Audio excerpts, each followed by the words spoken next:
Hi lovers, අද අපි කතා කරන්නේ Dpol S05 එකේ එනර්ජි කියන ටැබ් එක ගැන. අපි කලින් කතා කරලා තියෙනවා මේ vehicle center එකේ තියෙන drive tab එක, auto pilot tab එක, vehicle tab එක, light tab එක. අද ඉන්නේ අපි energy tab එකේ. මේකේ මොනවද තියෙන්නේ කියලා බලමු. දැන් මේ විදිහට මම වාහනේ charge කරන ගමන් තියෙන්නේ 156 බැටරි එක තියෙන්නේ.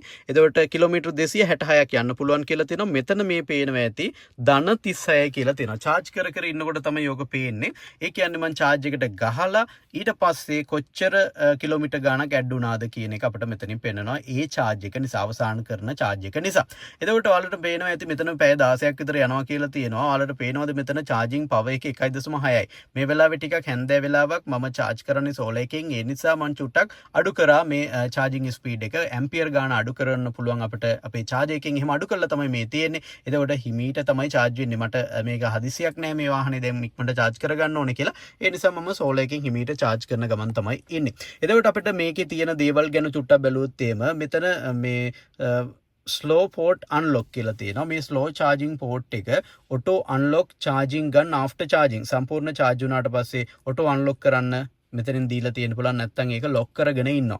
ඉතින් ඒක නවත්තන්න පුළුවන්, ඕන කෙනෙකුට ගලවන්න පුළුවන් වෙන්න auto unlock කියලා දීලා තියන්න පුළුවන්. ඒ වගේම මෙතන external discharge කියලා තියෙනවා. මේ external discharge එක on කරොත් අපිට කරන්න පුළුවන් වෙන්නේ මේ vehicle එකෙන් grid එකට ගන්න. ඒ කියන්නේ අපිට ගෙදරට power එක දී ගන්න ඕන නම් මේක vehicle එකෙන් අපිට වෙනත් දෙයකට පාවිච්චි කරන්න ඕන නම් ඒක on කරගන්න ඕනේ. ඊළඟට schedule charging කියන එකක් තියෙනවා. එතනදී අපිට time එකක් set කරලා ඒක on කරාට පස්සේ අපිට පුළුවන් මෙහෙම starting time එකක් දෙන්න, ඊළඟට end time එකක් දෙන්න. එතකොට ඒ අදාළ වෙලාවට stop වෙලා තියෙනවා. අපිට හිතන්නකෝ අපිට අවශ්‍ය වෙන්නේ මේක රාත්‍රී කාලයේ charge කරන්න විතරයි නම් දවල් උදේ වෙනකොට off වෙන්න ඕන නම් ඒ විදිහට මෙතන charging දෙන්න පුළුවන්. ඒ වගේම off peak එකක් තියෙනවා නම් අර අලුතෙන් meter system එකක් තියෙනවා නම් අපිට off peak එකේ charge කරන්න පුළුවන්. අන්න ඒ වගේ time manage කරගන්න මේක පාවිච්චි කරන්න පුළුවන් හැකියාවක් තියෙනවා. ඊළඟ කාරණේ තමයි මේ journey කියන tab එක. ඉතින් මේ journey කියන tab එකට ගියාට පස්සේ ඔයාලට පේනවා මෙතන අපිට දීලා තියෙනවා අපේ vehicle එකේ tire pressure එක.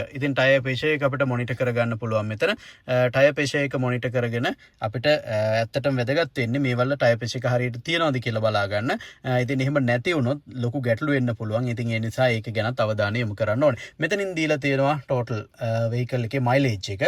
ඉතින් 7000 ගණක් මේ වෙනකොට දුවලා තියෙනවා. ටිකක් මම වැඩිපුර දුවනවා. පොඩි කාලෙකදී ටිකක් වැඩිපුර දුවලා තියෙනවා. එතකොට මෙතන තියෙන energy curve එක අපිට බලන්න පුළුවන් මේ විදිහට ගිහිල්ලා.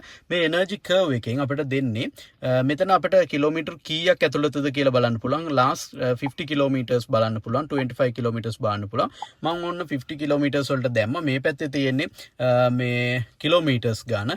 කිලෝමීටර් 50ක අපි කොහොමද ශක්තිය පාවිච්චි කරේ කියන එක මේ උඩට පල්ලහැට ගිහිල්ලා තියෙනවා පේනවා ඇති. මේ විදිහට සයින් වේව් එකක් ගිහිල්ලා තියෙනවා. එතකොට ඒකෙන් අපිට යම්කිසි අදහසක් ගන්න පුළුවන්. ඒක රීසෙට් කරලා දාන්න පුළුවන් ඕන නම් මෙතනින්. අපිට ඊට පස්සේ අපි යමු මෙතනින් පස්සේ තියෙන මේ driving after starting. ඒකෙන් අපි ස්ටාර්ට් කරාට පස්සේ දැන් අපි මේ ජර්නි එකක් පටන් ගත්තොත් ඒ ගත වෙච්ච කාලය, ඒකේ travel distance එක, average energy එක, ඒක ඔක්කොම පෙන්නනවා. average energy එක kilowatt hour කීයක් ගියාද කිලෝමීටර් 100ට. අන්න ඒ වගේ අදහසක් ගන්න පුළුවන්. ඊළඟට මෙතන තියෙනවා after charging. මේ charge කරාට පස්සේ අවසාන වතාවට charge කරාට පස්සේ කොච්චර energy consumption එකක් වුණාද කියන එක. ඒ කියන්නේ අවසාන වතාවට charge කරලා කොච්චරක් ගිහිල්ලා තියෙනවද කියලා. travel distance එක කිලෝමීටර් 14.7යි. AC power එක මෙච්චරක්. AC එකට මෙච්චර power එකක් ගිහින් තියෙනවා. drive එකට power එක මෙච්චරක් ගිහින් තියෙනවා. ඒ වගේම average energy එක මෙච්චරක් ගිහින් තියෙනවා කියලා තමයි පෙන්නලා තියෙන්නේ. ඒ කියන්නේ කිලෝමීටර් 100ක් ගියා නම් අපිට කිලෝවොට් hour 10ක් වැය වෙනවා මේ සඳහා කියලා තමයි කියන්නේ ඒ පැටර්න් එකේ අපි ගියොත් එහෙම. ඊළඟට සබ් ටෝටල් එක එතන පෙන්නනවා සම්පූර්ණයෙන්ම අපි travel distance එක මේ vehicle එකේ mileage එකත් එක්කම තියෙන. මම මේක කවදාවත් reset කරලා නැති නිසා අපිට trips වලට එක trip එකකට average එකක් විදිහට මෙතනින් බලා ගන්න පුළුවන්. අපි හිතමු ලොකු දුරක් යන්න ඉන්න අපි trip එකක් කියලා. එතකොට මේක reset කරලා යන්න පුළුවන්. ඒ ජර්නි එකට අදාළ විස්තර මෙතන ඔක්කොම දෙනවා. travel distance එක මෙතන දෙනවා. මම මේ කවදාවත් රීසෙට් කරලා නැති නිසා තමයි මේ මගේ සම්පූර්ණ mileage එක මෙතන පෙන්ලා තියෙන්නේ. මේ long term driving කියන එක ගත්තට පස්සේ මේක සම්පූර්ණ vehicle එකේ මේක රීසෙට් කරන්න බෑ. ඉතින් මේ සම්පූර්ණ vehicle එකේ මේ total travel distance එක තමයි මෙතන තියෙන්නේ. ඒකට ගියපු AC power එක තමයි මෙතන තියෙන්නේ.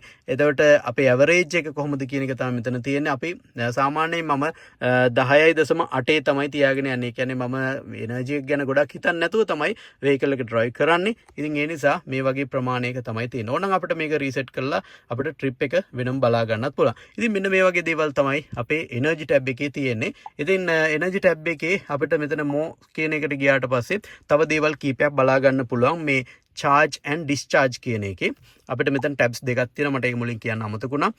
charge and discharge කියන එකේ tab එකක් තියෙනවා. journey කියලා tab එකක් තියෙනවා. මේ charge and discharge කියන tab එකේ more කියන එකට ගියාට පස්සේ අපිට charging current එක limit කරන්න පුළුවන්. දැන් එතකොට අපිට charger එකකින් කොච්චර දුන්නත් ඒකින් අඩු කරන්න මෙතන පුළුවන් ඇම්පියර් 8ෙන් දුවන්න, ඇම්පියර් 13ෙන් දුවන්න, මැක්සිමම් උපරිමෙන් දුවන්න. ඒක අපිට පාලනය කරන්න පුළුවන්.